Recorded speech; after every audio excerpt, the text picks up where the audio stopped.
Finance with யூரா பார்த்துக்கிட்டு இருக்க வருங்கால கோடீஸ்வரர்கள் இவருக்கும் வணக்கம். இது போன வீடியோவுடைய தொடர்ச்சி அப்படின்னு சொல்லிட்டு நான் இப்படி கையை சுற்றிக்கிறேன். ஸோ போன வீடியோவில் என்ன பார்த்தோம்னு பார்த்தீங்கன்னா, brokerage கம்பெனிஸ் பற்றி பார்த்துட்டு இருந்தோம். brokerage கம்பெனியில் எப்படி நீங்கள் இன்வெஸ்ட் பண்ணணும், இன்வெஸ்ட் பண்ணுறதுக்கு முன்னாடி இந்த கம்பெனிஸை எப்படி நீங்கள் எவாலுவேட் பண்ணணும் அப்படிங்கிறதுக்கு நிறைய விஷயங்கள் நான் சொல்லியிருந்தேன். ஸோ அந்த அடிப்படையில் அதனுடைய தொடர்ச்சியாக இந்த வீடியோவில் சில ஸ்டாக்ஸை நம்ம பார்க்க போகிறோம். வீடியோவில் போகிறதுக்கு முன்னாடி முக்கியமான விஷயம், நீங்கள் இது வரைக்கும் டேர்ம் லைஃப் இன்சூரன்ஸ் எடுக்கலை, உங்களுக்கு ஹெல்த் இன்சூரன்ஸ் உங்களுக்கும் உங்கள் ஃபேமிலிக்கும் இல்லை அப்படின்னு நினச்சிங்கன்னா டோன்ட் வரி.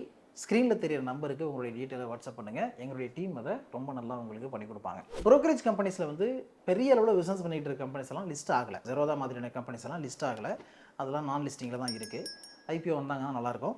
அடுத்தது என்ன விஷயம்னு பார்த்தீங்கன்னா, இந்த லிஸ்ட்டில் ஒரு பெரிய கம்பெனியாக இருந்தது ICICI securities. ICICI securities company நல்லா தான் ட்ரேட் ஆகிட்டு இருந்தது. ஆனால் 2025 மார்ச்சில் அந்த கம்பெனியை டீலீஸ் பண்ணிட்டாங்க.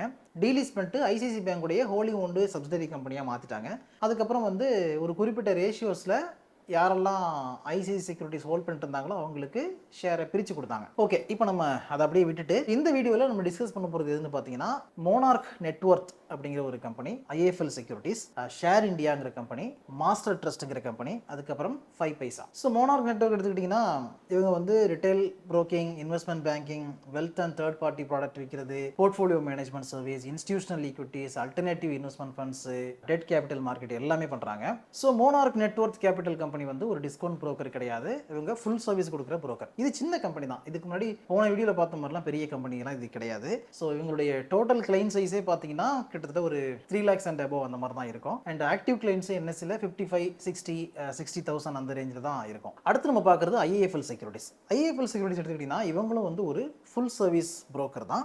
IIFL செக்யூரிட்டிஸோடைய கிளைண்ட் பேஸ்னு பார்த்தீங்கன்னா 30 லட்சத்துக்கு மேலே இருக்குது. அதில் கிட்டத்தட்ட ஒரு 4,40,000 கிளைண்ட்ஸ் கிட்ட ஆக்டிவ் கிளைண்ட்ஸ் இருக்கிறாங்க. ஸோ இவங்களுடைய டிஸ்ட்ரிபியூஷன் அசட் பார்த்தீங்கன்னா 483 பில்லியன் ருபீஸாக இருக்குது. ஸோ 48,300 கோடி. இதில் 41% மியூச்சுவல் ஃபண்ட்ஸ் இருக்குது, ஃபிக்ஸ்டு இன்கம் 33% இருக்குது, PMS 10% இருக்குது, alternative investment funds 9%, ETF 7% contribute பண்ணுது. அடுத்து நம்ம பார்க்குறது ஷேர் இந்தியாங்கிற கம்பெனி. ஷேர் இந்தியாவும் சின்ன கம்பெனி தான். இந்த கம்பெனியுடைய ஆக்டிவ் கிளைண்ட்ஸ் பார்த்தீங்கன்னா கிட்டத்தட்ட ஒரு 46,000 அந்த ரேஞ்சில் தான் இருப்பாங்க. பட் சின்ன கம்பெனியாக இருந்தாலும் இவங்களுடைய ரெவன்யூ க்ரோத் பார்த்தீங்கன்னா 5 இயரில் 45% CAGR இருக்குது. ப்ராஃபிட்டுக்கு 52% இருக்குது. இந்த கம்பெனியுடைய MTF asset under management 4,570 million ருபீஸ்னு கொடுத்துருக்காங்க. ஸோ 457 கோடி. ஸோ இவங்களும் ஒரு ஃபுல் சர்வீஸ் புரோக்கர் தான். Broking in equity, F&O, commodity segment பண்ணுறாங்க. அதுக்கப்புறம் prop trading, mutual fund distribution, research, depository participant, நிறைய வேலைகள் இந்த கம்பெனி பண்ணுறாங்க. அடுத்து நம்ம பார்க்குறது மாஸ்டர் ட்ரஸ்ட். மாஸ்டர் ட்ரஸ்ட் எடுத்துக்கிட்டிங்கன்னா 40 இயர்ஸ்க்கு மேலே எக்ஸ்பீரியன்ஸ் இருக்க ஒரு கம்பெனி. இண்டஸ்ட்ரியில் 4.2 lakh கிளைண்ட்ஸ் கிட்ட இவங்க வச்சுருக்காங்க. இதுவும் சின்ன கம்பெனி தான்.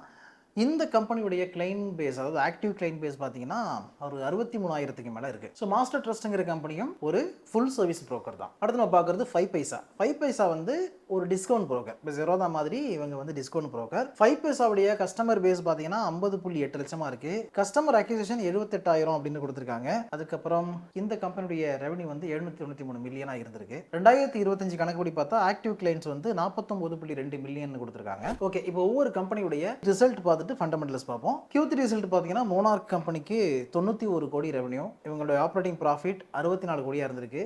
And operating margin 70%. எந்த அளவுக்கு மார்ஜின் நல்லா இருக்கு பாருங்க. 77லேருந்து 70 குறைஞ்சிருக்கு. இது சீக்வென்ஷியலாக பார்த்தோம்னா. நெட் ப்ராஃபிட் 45 கோடி பார்த்துருக்காங்க.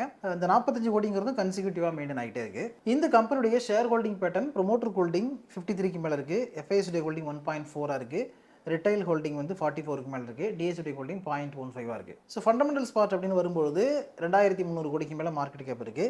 ஸ்டாக்குடைய பி ரேஷியோ 14க்கு மேலே இருக்குது. இண்டஸ்ட்ரி PE 17 அந்த ரேஞ்சில் தான் இருக்குது. ROCE 33க்கு மேலேயும் ROE 26க்கு மேலேயும் வச்சுருக்காங்க. ரொம்ப சூப்பராக இருக்குது. டெட் ஈக்விட்டி ரேஷியோ 0.01 இருக்குது. அதுவும் கவனிக்கணும் நம்ம. அப்போது ஸோ டெட் ஈக்விட்டி ரேஷியோ கம்மியாக இருக்கும்போது ROE நல்லா இருந்துச்சுன்னா நல்ல விஷயம். அடுத்து டெட்டு பார்த்தீங்கன்னா 11 கோடி தான் இருக்குது. ஃப்ரீ கேஷ் ஃப்ளோ 13.5 கோடி. ரிசர்வ்ஸ் 801 கோடி வச்சுருக்காங்க. ஃபேஸ் வேல்யூ 10 ரூபாயா இருக்குது. ஸ்ப்ளிட்டு கொடுக்குறது சான்சஸ் இருக்குது. ஹையஸ்ட் ப்ரைஸ் 52 வாரங்களில் 399, லோவஸ்ட் பிரைஸ் 235, இப்போ 300 ரேஞ்சில் ட்ரேட் ஆகிட்டு இருக்கு இந்த வீடியோ ரெக்கார்ட் பண்ணும்போது. அடுத்து IIFL செக்யூரிட்டிஸ். IIFL செக்யூரிட்டிஸ் அப்படின்னு தேடிங்கன்னா உங்களுக்கு கிடைக்காது இந்த company. IIFL capital service limited அப்படின்னு நீங்கள் பார்க்கணும்.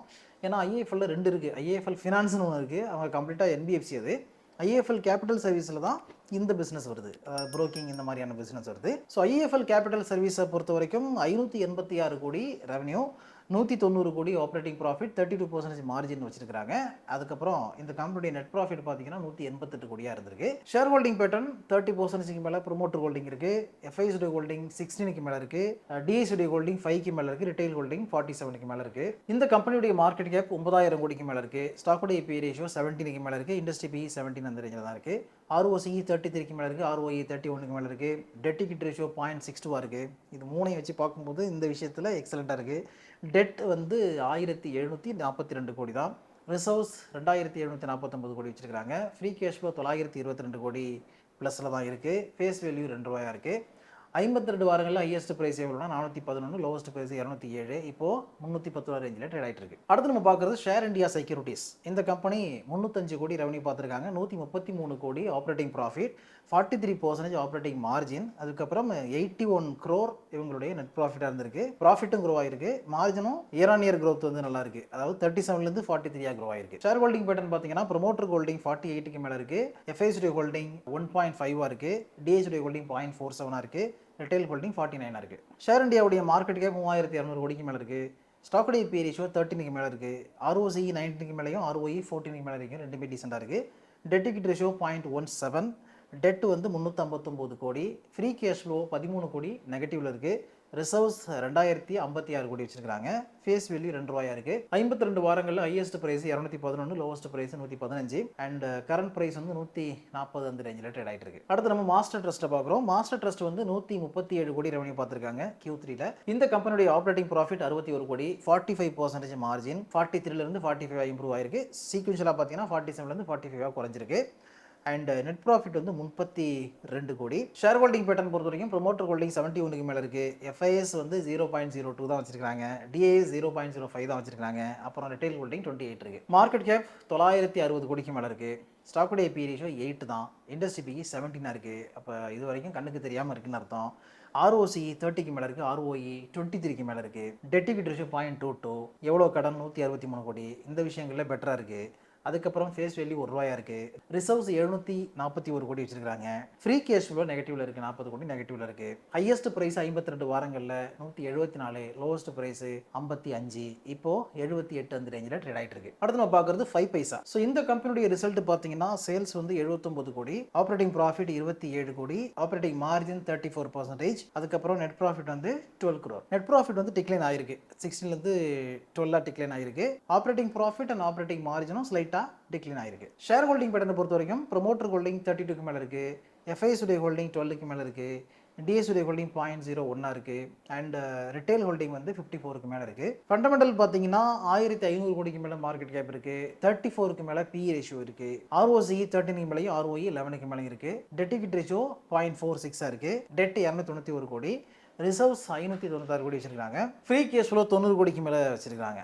ஓகே, ஃபேஸ் வேல்யூ ₹10 இருக்கு. ஸ்ப்ளிட் கொடுக்கறதுக்கான வாய்ப்புகள் இருக்கு. 52 வாரங்கள் ஹையஸ்ட் பிரைஸ் பார்த்தீங்கன்னா 437, லோவஸ்ட் பிரைஸ் 245, இப்போ 320 ரேஞ்சில் ட்ரேட் ஆகிட்டு இருக்கு. ஸோ ஓவராலாக இப்போ ப்ரீவியஸ் வீடியோவில் பார்த்த கம்பெனிஸும் சரி, இப்போ நம்ம பார்த்த கம்பெனியும் சரி, இதில் வந்து நீங்கள் வித்தியாசத்தை ஈஸியாக கண்டுபிடிக்கலாம். எப்படி கண்டுபிடிக்கலாம்னா, எந்த கம்பெனிஸ் எல்லாம் உங்களுக்கு வந்து ஃபுல் சர்வீஸ் புரோக்கிங்கில் இருக்காங்களோ அந்த கம்பெனியுடைய ப்ராஃபிட்டபிலிட்டி ரேஷியோஸ் வந்து அதிகமாக இருக்கு. எந்த கம்பெனிஸ் எல்லாம் 5 பைசா மாதிரி எந்த கம்பெனிஸ் எல்லாம் வந்து டிஸ்கவுண்ட் புரோக்கிங் மட்டுமே ஃபோக்கஸ் பண்றாங்களோ அவங்களுடைய ப்ராஃபிட்டபிலிட்டி ரேஷியோ கம்மியா இருக்கு, அந்த அளவுக்கு எக்ஸலண்டா இல்ல. அப்போ இந்த கேபிட்டல் மார்க்கெட் பிசினஸ்ல டைவர்சிஃபிகேஷன் யாருக்கிட்ட இருக்கோ அவங்க வந்து ஈஸியா ப்ராஃபிட் பார்க்குறாங்க.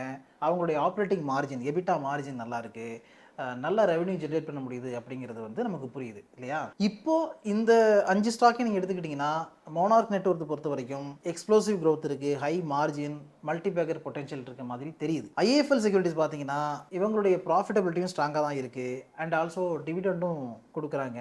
நிறைய விளம்பரங்கள்லாம் IIFLக்கு வந்துகிட்டு இருக்கு, ஒரு பேலன்ஸ்டான க்ரோத் இருக்கு அப்படிங்கிறத எதிர்பார்க்கலாம்னு நினைக்கிறேன். அதுக்கப்புறம் ஷேர் இந்தியா பார்த்தோம்னா சின்ன கம்பெனி, வளர்ந்து வரக்கூடிய ஒரு கம்பெனி, பட் எவ்வளோ சீக்கிரம் எல்லா விஷயங்களுமே சரியாகி நல்ல ஒரு க்ரோத்தை பார்ப்பாங்க அப்படிங்கிறது வந்து தெரியல. அடுத்தது மாஸ்டர் டெக் பார்த்தோம்னா சின்ன கம்பெனி தான், ஸ்மால் கேப் கம்பெனி தான், மாடரேட்டா இவங்க வந்து வளர்ந்துகிட்டே இருக்கிறாங்க. அக்ரெசிவ் அக்ரெசிவான growth இல்லை அப்படின்னாலும் டீசெண்டான growth இருந்துகிட்டு இருக்கு அப்படின்னு சொல்லலாம். 5 பைசாவை பொறுத்த வரைக்கும் இந்த கம்பெனி வந்து ஒரு டிஸ்கவுண்ட் புரோக்கர் அப்படிங்கிறதுனால இவங்க வந்து ப்ராஃபிட்டபிலிட்டிக்கான விஷயங்கள் வந்து இவங்க கிட்ட கம்மியாக இருக்கு. அது வந்து இந்த கம்பெனிக்கு லேக் ஆகுது. ஸோ ஜெரோதா மாதிரிலாம் இவங்க வரணும்னா நிறைய ஆஃபர் பண்ணணும், நிறைய ஒர்க் பண்ணணும். அது எவ்வளோ சீக்கிரம் நடக்கும் அப்படிங்கிறது தெரியல. ஓகே, இதோட இந்த வீடியோ வைண்ட் பண்ணிக்கலாம். ஸோ இவ்வளோ நேரம் வந்து அதாவது கடந்த 2 வீடியோஸ்லையுமே கேபிட்டல் மார்க்கெட்டில் புரோக்கிங் பிஸ்னஸ் இருக்கக்கூடிய கம்பெனிஸ் வந்து எப்படியெல்லாம் ரெவன்யூ ஜென்ரேட் பண்ணுறதுக்கான வாய்ப்புகள் இருக்குது. இப்போ பார்த்த கம்பெனிஸ் வந்து எந்தெந்த வழிகளில் அவங்க அதிகமான ப்ராஃபிட்டை பார்க்குறாங்க, ரெவன்யூ ஜென்ரேட் பண்ணுறாங்க அப்படிங்கிறத நம்ம பார்த்துருக்கோம். ஸோ இது அடிப்படையாக வச்சு நீங்கள் வந்து ஓன் ரிசர்ச் பண்ணி பாருங்கள். அண்ட் ஆல்சோ உங்களுக்கு நல்லா தெரிஞ்ச செபி ரெஜிஸ்டர்ட் அட்வைசர் கிட்ட போயிட்டு கன்சல்ட் பண்ணி எந்த மாதிரி கம்பெனியில் நம்ம ஸ்டேக் எடுக்கலாம் அப்படின்னு நீங்கள் டிஸ்கஸ் பண்ணுங்கள். ஏன்னா நான் ஒரு செபி ரெஜிஸ்டர்ட் அட்வைசர் கிடையாது. ஸோ இந்த 2 வீடியோவுமே முழுக்க எஜுகேஷனல் பர்பஸுக்காகவும் இன்ஃபர்மேட்டிவ் பர்பஸுக்காக மட்டும்தான். அதனால் அதை நீங்கள் மைண்டில் வச்சுக்கோங்க. இந்த வீடியோ உங்களுக்கு யூஸ்ஃபுல்லாக இருக்குன்னு நீங்கள் ஃபீல் பண்ணிங்கன்னா நிறைய பேருக்கு ஷேர் பண்ணுங்கள். இதே மாதிரி அடுத்த ஒரு நல்ல வீடியோ மீட் பண்ணுவோம். அது வரைக்கும் உங்களை நீங்கள் பத்திரம் பார்த்துங்க. Thanks so much.